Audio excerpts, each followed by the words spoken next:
Садыр балам, oğlum, ушу бизге бир жардам берип кой. Гос органдарга кайрылдык. Кайрылбаган жерибиз калган жок. Абдулатип деген мошенник, аферистти бири ордуна коюп. 6 жыл болуп калды уже, 6 жыл. Жүрөм анда, мне тяжело уже. Помогите, уже баары жактан метип атат. Бияка киши кирип кетсе точно өлөт да бияктанчы. Ленин райондук милициясы кармаган. Бирок Он даже тоготпойт мен суратталарды, эметпейт. Эч кимди тоготпой атат. Бир 2021 же 22 эле бүтөт деген 2019 алганбыз да биз. клеенкалар менен эле тосуп коюптур да, э? Ооба. Терезелери жок. Ушул жерди бүтүп миграцияда мен 22 жыл жүрдүм. Алдап эле келатат, документи бүтпөйт же свет жок. Кыштадым ушул жакачы, тоңуп, үшүп кыштадым. Биз болгон кайрылатуучу президентибиз Садыр Нуркожоевич эле калды. Жардам сурайбыз. Москвадагы мекендештер, эгер илдет жабышып, жаныңыз кыйналып жатса, Ваштоктор А клиникасына келиңиз. Бул жерде оорунун оозун баскан тажрыйбалуу дарыгерлер кам көрөт. Ал эми заманбап жабдуулары дартыңызды так аныктап берет. Хирург, терапевт, стоматолог, гинеколог, уролог жана лор дарыгери бар. Ошондой эле балаңызды сүннөткө отургузуп, дартты аныктоочу анализдерди да тапшыра аласыз. Кубанычбек Алибековдун Ваштоктор А клиникасы Москвадагы ишенимдүү жана абийирдүү клиникалардын бири. Измайловская метросунун жанында 3-Парковая көчөсү 12 дарегинде жайгашкан. Амансыздарбы көрөрмандар, биз азыр бул Ош базарынын жанында жайгашкан Асма курулуш компаниясынын дагы бир турак жайында турабыз. Бул үй 2019-жылы башталып, бирок эмдиги чейин толук бүтпөй жатат экен. Бир 120дай батир бар деп атат бул жакта, бирок монтип үйдү толук бүтүрбөйт, документтери жок деп бул жакта жашаган тургундар арызданышууда. Директору Новул Абдулатип Хашимов аттуу директор экен. Асма курулуш компаниясынын директору. Ушул канча күндөн бери, канча жылдан бери үйүбүздү бүтүрбөйт, айлабыз кетип калды, бүт органдарга кайрылдык деп минтип бул жактан үй алган жарандар арызданып жатышат. Азыр эми ушул маселесин угуп көрөлү. Үйдүн эмнеси бүтпөй жатат, ичине кирели, анан маселеси эмнеде экен, бул компаниянын директору азыр каякта, эмнеге бүтүрбөй жатат, ушул маселелерди сурап, тактап көрөбүз. Ой, мен муну 2021-жылы $650 алганмын. Келип бир эле комнатам алайын десем болбой. 2 комната алып коюңуз. 6 айда бүтүрүп бере коем. Мына 6 ай эмели эле келе коет десе алданып тиги 2 комната албаймбы?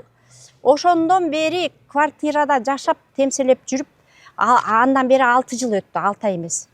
Анан куурагандан былтыр бүтөлектеле кирип алгам биякачы. Же свети жок. Ушу кыштадым ушул жакачы, тоңуп, үшүп кыштадым. Светин эптеп жана коммерческий менен кошуп берип койду эле 450 сомдон, эмне 4 сом 50 тыйындан төлөп аттым. Анан пенсионер кишиге 10 миң деп чыгып кетет экен. Аябай суук болду биякчы, аябай. Анан пенсионер кишиге карачы кредитке малынып кеттик, миле. Карыз болуп кеттик аябай. Аябай жашообуз татаалдады. Ушунун айынан карып бүттүк ушул жакта жашап жүрүп. Садыр балам, oğlum, ушу бизге бир жардам берип кой. Ушу биздин Абдулатип деген мошенник, аферистти бири ордуна коюп, ушул жакты бир өзүң контролдоп берип койчу балам. Ушу документи эчтекеси бүтө элек. Она бүтүрөм, эртең бүтүрөм дейт, ошону менен алдап жүрөт бияктанчы. Анан биз эми майла жок, бүт гос органдарга кайрылдык. Кайрылбаган жерибиз калган жок. Анан биз болгон кайрылатуучу президентибиз Садыр Нуркожоевич эле калды. Биз президентибизден жардам сурайт элек негизичи. Ушул ишти бүтүрүп бергенгечи. Элдин баары эле ушу квартирлап жүргүчө хотя бы ушул үйдө эксплуатацияга да бериле элек. Бул эртең кандай болот ким билет. Айла жогунан жашап атышат да. Буга чейин кайрылдыңыздар, милицияга арыз жаздыңыз. Жазганбыз, ГКМБга да жазганбыз, прокуратурага да жазганбыз, баардыгына жазганбыз. Курулуш министрлигине барып айттыңыздар. Аяка да барганбыз, бүт жагына барганбыз. Бизде кагаздары бар полныйчы. Анан эми Минстрой негизи баягы өзүнүн жардам беребиз эле деп атат. Просто убакыт чоюлуп келатат, уже канча жылдан бери чоюлуп келет. Бул 2022-жыл эле уже үйдү бүтүрүп бермек да. Ошондон бери вообще эчтеке жылыш жок. Мына кандай болсо ошо ойдон турат да. Анан тиги айтып атат, мага акча чогултуп бергиле дейт. Биз эми акчабыздын баарын 100% берип кутулганбыз да буяктанчы. А биз эмнеге дагы дальше чогултуп беришибиз керек да? Дагы чогултуп бергиле, анан толук бүтүрөм деп атабы. Ошондой болуп атат. Акчам жок деп Акчам атыптыр. жок деп атат да. Анан эми ошол убакта акча каяка кетиптир анда? билбейм каяка кеткен. 6 жыл болуп калды уже, 6 жыл. Жүрөм да, мне тяжело уже. Помогите, уже баары ушакта метатат. У нас цены за свет, коммерческий цен по 4,50 киловатт, 450 тысяч. Пожалуйста, лифтов нет. Вон уже сколько лифт. Тут бедные бабушки поднимают на 9-10. Беременные женщины, молодые поднимают. Вы наш президент, вы наш царь, вы от народа. И мы, как ваш народ, обращаемся к вам. Помогите нам, пожалуйста. В этой ситуации я попала тоже в мошенническую ситуацию. Я продала дом здесь, в городе, почти 7 соток, со всеми коммуникациями. Потому что я прочитала объявление, что это вот в такое-то время, через полгода у вас будет дом готовый. Мы поверили. Пришли, нам сказали, вот мы 2 квартиры взяли. За одну 30 тысяч долларов заплатили, за другую. Тогда еще были только арматуры. Мы поверили, что вот 6 мая у вас будет готов дом. Я инвалид 2 группы. У меня сын с 3 детьми. Поэтому мне пришлось продать этот дом, потому что я выросла в детдоме. У меня не было таких родственников, чтобы построить дома нам. Помогите, пожалуйста, Андрей Нургужевич. В 2020 году мы уже купили этот дом. И все время он приходит, он говорит, вот. Даже уже обращались в Минстрой. Минстрой строго с ним поговорил. Он даже тот поет Минстрой, медпей. Уламали милиция да медседе, норовода чекрсада. Ушакта калпын барын айтып, тот поет. Помогите нам, пожалуйста. Вы же наш гарант, вы наш президент. Лифт ачык вообще элечи. Мынакей, лифтти көрөлүк. Мына жер жарык көрүнөбү, көрүнбөйбү? Мынакей. Ондай эле ачык да, бояк 3 подъездтен ушундай ачык. Буяка киши кирип кетсе точно өлөт да буяктанчы. Мен буну лифттери бүт эле экен. Азыр киргенде эле подъездден эле башталат экен маселеси. Бул жагы мындай турат. Клёнкалар бар. Жабылбаган, бүт клёнкалар менен жарып салган. Клёнкалар менен эле тосуп коюптур да, э? Ооба. Терезелери жок. Булардын дагы бир аркы жакта, өйдө жакта бир объектисине бардык, достукта. Ал жакта да ушундай болчу. Бул жакта прозрачный менен тосуптур, ал жакта кара клёнка менен. Айырмасы ошол экен. Ал жакта да терезелер ушинтип тосуп эле бүткөрүп аткан. Бунун бул Асма компаниясынын ушундай маселеси бар. Буга чейин ошол Достук деген турак жайын тартканбыз, аны да бүтүрүп бербей атат деп арызданышкан. Анан эми бул жактан дагы ушундай маселе болууда. Анан жок дегенде бир тарабын чечтиби десек, эки жакта тең маселеси бар экен да. Бул Ошондуктан азыр канча деген адамдар. бул дагы лифт. Бул да экинчи подъезд, биягы деле мындай салафан менен тосуп. Биягы деле лифт ачык да.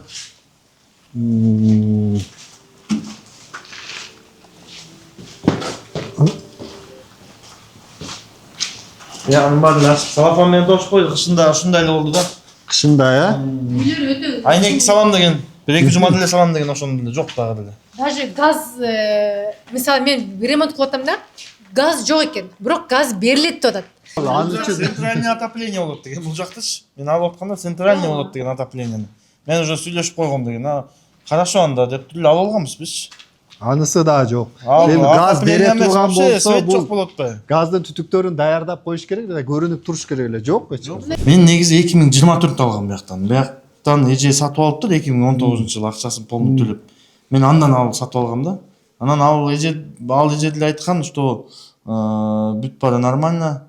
Компанияга барганбыз, офисине барганда алар полный жакшы документтер уже 1-2 жуманын ичинде бир аз нюанстар бар. Бир жуманын ичинде госрегистрдан кайта регистрациядан өткөзүп алгыла деген да. Хорошо деп уступка прав аркылуу менен полный өткөзүп алгам менчи. Анан госрегистрге барсак эле тиги документ жок болуп чыкты. Анан ары бери териштирип келгенде эле мындай ызы болуп калды да. Демек сиз алып аткан 2024 ушундай маселе болуп атканын билбей эле алып алыпсыз. Билген эмесмин да мен. Компанияга барсак бүт баары жайында деген. Мен ушул жерди күтүп, миграцияда мен 22 жыл жүрдім, жақында эле 1 жыл болду келгениме. Ушул үйдү күтүп жүрүп мен мамлекетте өмүрүм өтүп кеттичи. Ошол жерде жашайм деп. Анан кой бара берейинчи деп келсем, дагы эле бүтпөгөн. Азыр однушкада тыгылып жашап атам бала чакам ата эне мененчи. Анан бул жерде айла жок вынужден келип атам да. Мына мен айтайын дегеним, бүт эле миграцияда жүрөт дагы келет, дагы эле талап бул башка мамлекетте жүргөнүбүз квартирант болуп жүргөнүбүздө бул жерге келип квартирант болуп жүргөнүбүз эмне? Я удивляюсь ошол нерселерге. Мына жайында бүтөт. 3 айдан кийин бүтө калат.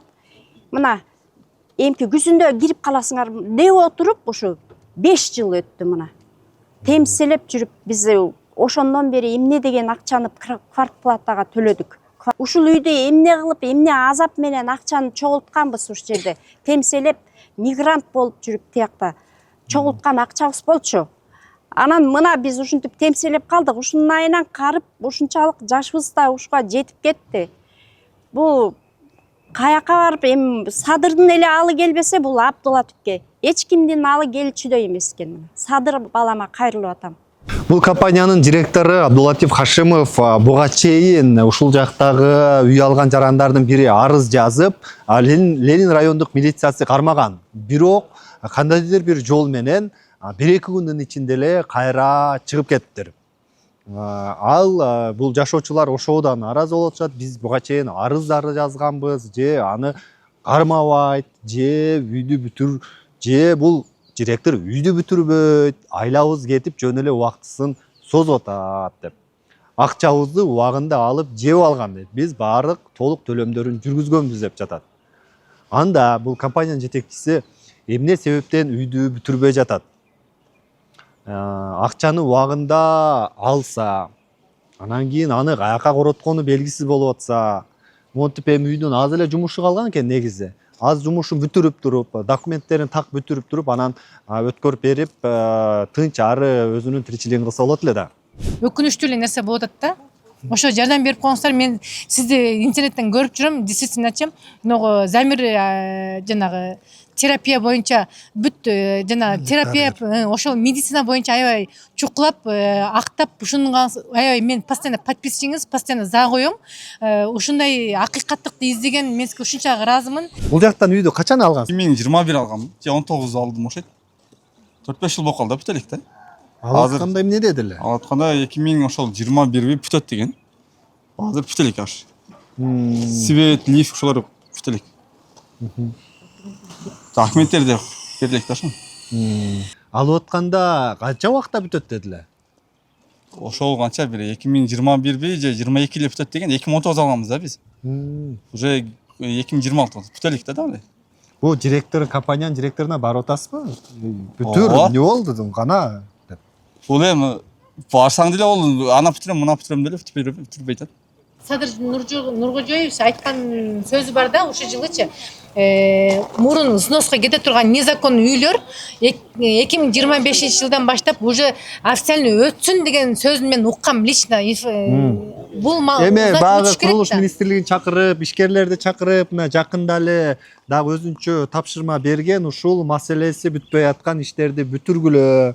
Мынтип элди баягы көчөдө калтырбагыла, баягы документи бүтпөй аткандар жардам берип, ушуларды маселесин чечкенге жардам бергиле деп курулуш министрлигине дагы тапшырма берген ошол учурда. Бул жакта мисалы 110-120дай квартира бар да, ошонун 120 үй бүлө тең эле мындай алганда көчөдө жүрөт да.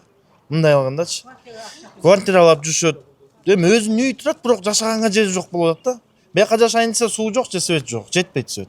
Документтердин баары закондоштуруп бүтүрүп берсе, уже суу да кирмек, свет да кирмек, баары кирмек да. Ошол документти алганга чейин бул курулушту бүтүрүш керек да. Бизге деген бүт көргөзгөн да документтер. Мына баары всё нормально, баары жакшы, алып бергиле деп турган. Ошон үчүн алган да элдер. Биякта эми алгандардын көбү мына бул жерде где-то 20-30 адам турбайбы? Калган көбү бүт мигранттар. Бүт Россияда иштеген, бүт ошонун баары алган да. Россияга барып да сатышкан буларчы. Монтип светтери деле толук бүтө эле экен, монтип зымдары, электр зымдары чыгып турат.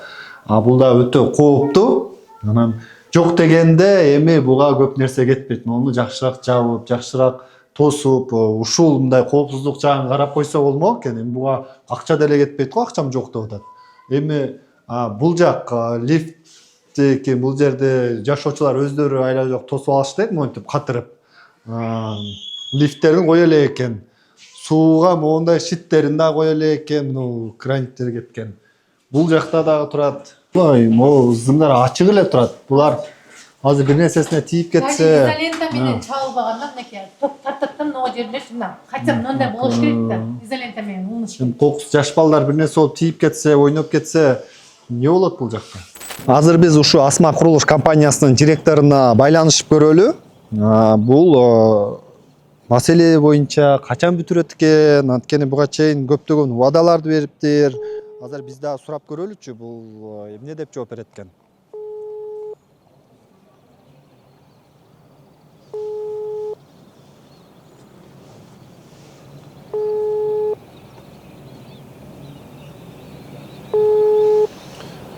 Чалуу кетпей жатат, азыр мондай чалып көрөлү.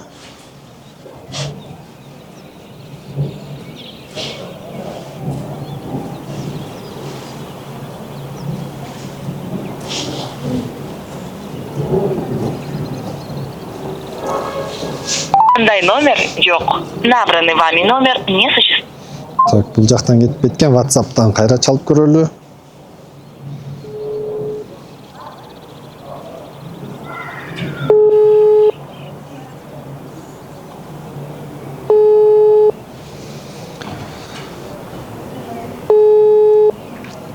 Директор менен байланышууга мүмкүн болбой жатат. Чалууларыбыз кетпей жатат тилекке каршы. Эми жазып көрөбүз.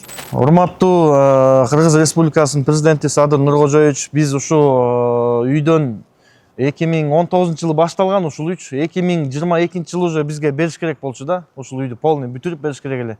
Ошондон бери эле мына 6-7 жыл өттү. Ошондон бери алдап эле келатат, документи бүтпөйт же свет жок. Эми почти үй негизи бүтөйүн деп калган да, почтичи. Анан аракасыздан эми буякта бир 40 үй бүлө жашап атат. Хашимов Абдылатипке чара көрүп бир жыйынтык чыгарышын күтөбүз сизденчи. Бир чара көрүп бересиңерчи. Бизде эч кимди тоготпой атат. Сотко да бардык, организация эч кимди тоготпой атат. Гос органдардын баарына кайрылдык. Күнүнө бир жумада бир жолу барган күндөр да болду. Анан акыры айла жок сизге кайрылганы туура келди. Ушунчалык сизден суранабыз. Сиз биздин үнү сизге жетет деп ойлойбуз.